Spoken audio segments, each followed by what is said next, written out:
Ազգային ժողովի մեծարգո նախագահ, հարգելի փոխնախագահներ, կառավարության հարգելի անդամներ, ազգային ժողովի հարգելի падգամավորներ, շնորհակալ եմ հետաքրքիր քննարկումների համար, հնչեցված բազմաթիվ մտքեր արժեքավոր են, որոշները ավել, որոշները պակաս, որոշները արժեքավոր են իրենց անարժեք լինելու մեջ, որովհետև մտածելու երբեմն ավելի ակտիվ տեղիք են տալիս։ Ես քննարկմանը ամբողջ մասնակցեցի եւ հետևում էի մտքերի փոխանակությանը եւ ես ինձ հարց էի տալիս, որ եթե ես լինեի ընդդիմադիր, ինչպես կքննադատեի մեր կառավարությանը եւ կքննադատեի արդյոք թե ոչ, եւ հետո արձանագրեցի, որ աշխարհում չկա եւ երբեք չի եղել եւ երբեք էլ չի լինի որևէ կառավարություն, որին օբյեկտիվորեն եւ սկզբունքորեն հնարավոր չլինի կամ պետք չլինի քննադատել։ Դա ըստ էության ժանր է, որտեղ ընդդիմությունը քննադատում է, իշխանությունը հակադարձում է,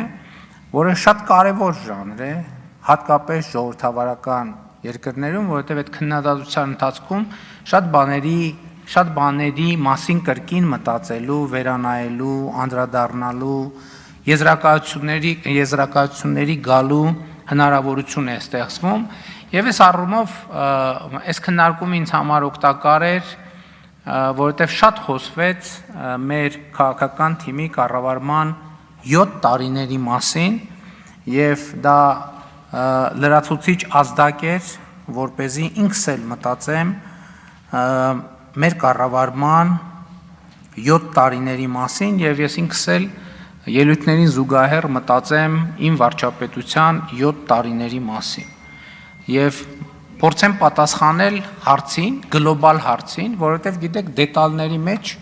կարելի է միշտ էլ առանձնահատկություններ գտնել եւ դրանց վրա կենտրոնանալ, քննադատել կամ չքննադատել։ Բայց մեծ պատկերի մեջ, երբ որ ես ինքս ինձ հարց եմ տալիս,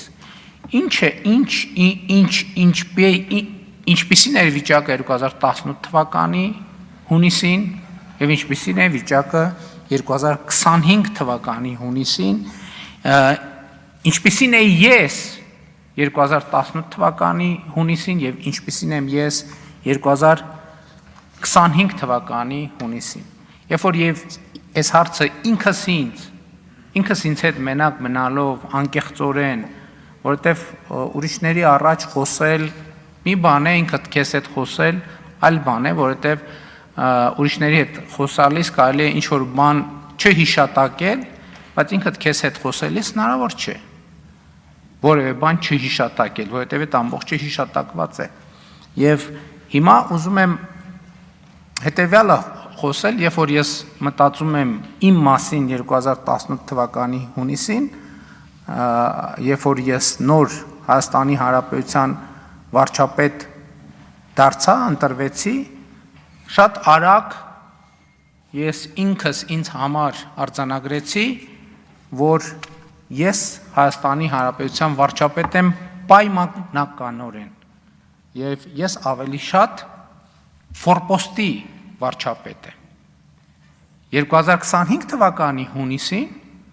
ինձ համար ամենաշատը հենց սա է փոխվել, որ ես արձանագրում եմ, որ Հայաստանի Հանրապետության լիարժեք եւ ամբողջական վարչապետ է։ Ինչի շնորհիվ է տեղի ունեցել այս ամենը։ Իհարկե, քաղաքական թիմի, քաղաքական կուսակցության դերը որևէ կերպ հնարավոր չի նսեմացնել խորհրդանական մեծամասնության, բայց ես ուզում եմ ընդգծել, որ սա տեղի է ունեցել առաջին հերթին մեր նահատակների եւ Հայաստանի Հանրապետության ժողովրդի շնորհիվ։ Բայց ես նաեւ ուզում եմ պարզաբանել, թե ինչ նկատի ունեմ ֆորպոստ ասելով, որովհետև սովորաբար ֆորպոստի խոսույթը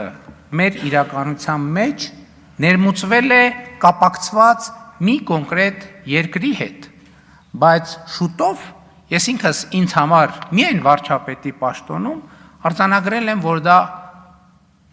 ահավոր մեծ անարդարություն է ֆորպոստացման ֆենոմենը կապել մի երկրի հետ։ Իրականում այդ ֆորպոստացման process-ի մեջ ներգրավված են եղել բազմաթիվ երկրներ, այդպիսի երկրներ եղել են հյուսիսում, այդպիսի երկրներ եղել են հարավում, այդպիսի երկրներ եղել են արևելքում եւ այդպիսի երկրներ եղել են արևելքում։ Բայց շատ ավելի կարեւոր է որ արձանագրել, որ ֆորպոստացման քրիտիկական մասսան ոչ թե եղել է մեզնից դուրս, այլ ֆորպոստացման քրիտիկական մասսան մենք ինքներս ենք եղել։ Մենք ինքներս ենք ապահովել եւ հետեւյալ տրամաբանությամբ մենք ինքներս մեզ հաշիվ չենք տվել, որ մենք Հայաստանի Հանրապետության կառավարություն ենք, խորհրդարան ենք, ժողովուրդ ենք, մենք ինքներս մեզ հաշիվ չենք տվել, որ մենք պետություն ենք եւ մենք ինքներս մեզ չենք փորձել ինքներս մեզ համար պարզաբանել, թե այնուամենայնիվ ինչ է պետություն, ինչպիսի պարամետրեր ունի այդ պետությունը, ինչպիսի վարքագիծ է ենթադրում պետություն լինելը եւ որ վարքագիծն է, որ մեզ դնում է պետություն լինելու անդին։ Եվ ես արձանագրում եմ, այո, 2018 եւ 2019 թվականին ես եղել եմ ֆորպոստի վարչապետ։ Առաջին հերթին այն պատճառով, որ եղել եմ այն տրամաբանության մեջ, ինչ տրամաբանության, որի հիմնական առանցքը եղել է հետևյալը, որ իրականում Հայաստանի Հանրապետությունը ոչ թե նպատակ երկիր է, այլ միջոց երկիր է մի ավելի մեծ նպատակ երկրի հասնելու համար։ Այդպիսին եղել եմ 2018 թվականին, այդպիսին եղել եմ 2019 թվականին։ 2020 թվականի նոյեմբերից հետո ես թերևս եղել եմ ամենաֆորպոստի վարչապետի կարգավիճակում եւ կարծում եմ սա շրջադարձային կետ է եղել, երբ որ մենք մեր քաղաքական թիմը մենք բոլորս մեզ հարց ենք տվել, թե ի վերջո ինչ ենք մենք ուզում։ Մենք գտնվել ենք վերջնական եւ ամբողջական ֆորպոստացման գծի եզրին։ Եվ մենք մեզ հարց ենք տվել, մենք ուզում ենք այդ գիծը հատել, թե մենք չենք ուզում այդ գիծը հատել, եւ մենք որոշել ենք, որ մենք չենք ուզում այդ գիծը հատել, եւ այս այն կետն է, որտեղ մենք որոշել ենք, որ Հայաստանում պետք է տեղի ունենա արտահերթ խորհրդարանական ընտրություններ եւ ժողովուրդը պետք է կայացնի որոշումներ, իհարկե առաջին հերթին մենք ինքներս պետք է կայացնենք որոշումներ։ Եվ այս process-ը շատ կարևոր է արձանագրել, որ ինքը մի քայլանոց կոմբինացիա չի, եւ այս process-ը մի իրադարձությամբ չէ, որ կուլմինացիայի է հասել, բայց այնուամենայնիվ ես կարծում եմ, որ կա մի կետ, որտեղ այս process-ը, որտեղ ֆորպոստի ինձ համար անձամբ ֆորպոստի վարչապետից հստակ անցում է կատարվել դեպի Հայաստանի Հանրապետության վարչապետ։ Այդ գործում իհարկե 2021 թվականի խորհրդարանական արտահերթ ընտրությունները շատ մեծ դեր են խաղացել, բայց ես ուզում եմ հստակ ասել, որ այդ կետը, ես գիտեմ այն օրը, երբ որ ես վերածվել եմ Հայաստանի Հանրապետության լիարժեք վարչապետի եւ այդ կետից սկսած մինչեւ օրս գործում եմ բացառապես այդ տրամաբանությամբ։ Դա 2022 թվականի հոկտեմբերի 6-ն է, երբ որ ես դարձել եմ Հայաստանի Հանրապետության առաջին ղեկավարը, ով ճանաչել է Հայաստանի Հանրապետության տարածքային ամբողջականությունը։ Եվ մեր ընդդիմությունը այս օրը եւ այս փաստը եւ նույնիսկ Հայաստանի սահմաններից դուրս օգտագործում են այն տրամաբանությամբ, որ ես առաջին ղեկավարն եմ, ով ճանաչել է Լեռնային Ղարաբաղ Ադրբեջանի կազմում եւ ով ճանաչել է այդ տրամաբանությամբ Ադրբեջանի տարածքային ամբողջականությունը։ Եվ սա շատ կարեւոր եւ շրջադարձային պահ է, որովհետեւ իրականում եւ խորքային քաղաքական իմաստով եւ առարկայորեն ես ուզում եմ մենք հիշենք այդ պահը։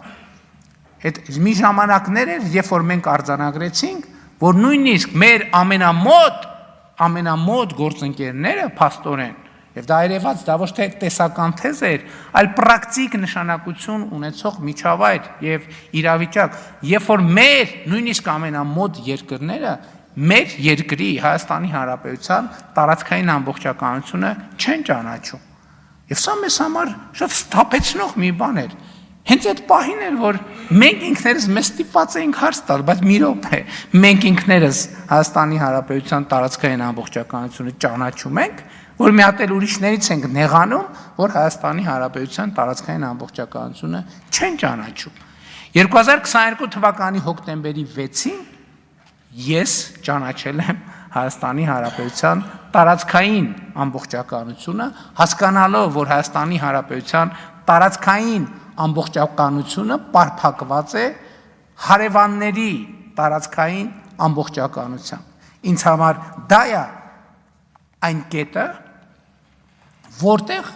ավարտվել է ֆորպոստի վարչապետից դեպի Հայաստանի Հանրապետության վարչապետ